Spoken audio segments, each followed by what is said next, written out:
返嚟新聞時間，六合彩新春金多寶今晚攪珠，頭獎一注獨中，估計獎金達到2億，係有史以嚟最高。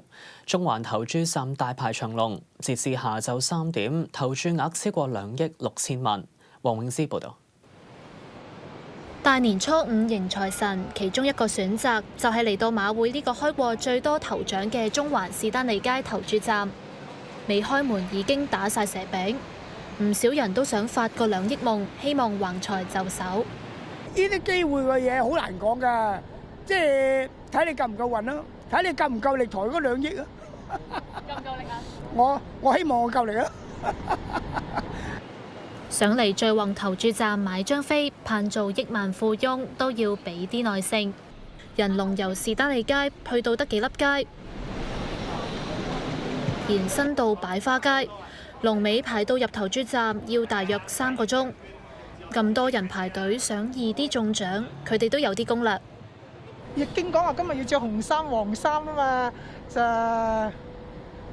碰下啦，碰下彩啦，係咪好運到啦？如果中咗就開心啦，就血貧啦，你知唔知啊？2個仔呢去咗外國啊，好艱苦啊！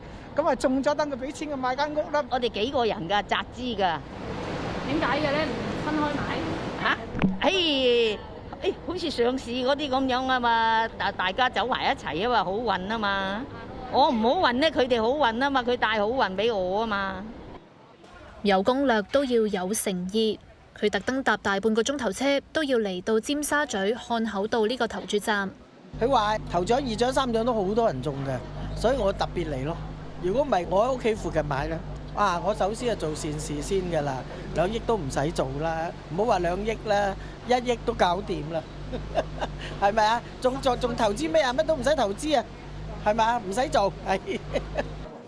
六合彩至今最高派彩係舊年嘅新春金多寶，有幸運兒一注獨中，贏得超過1億9千萬嘅獎金，當時總投注額達到3億8千萬。根據馬會紀錄，新春金多寶攪出最多嘅號碼係29號，一共攪出10次。如果冇心水嘅話，都可以參考一下。祝大家橫財就手。Now TV 記者黃永之報道。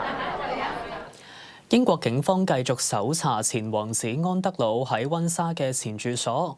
英國政府話考慮立法廢除安德魯嘅皇位繼承資格。林志偉報導。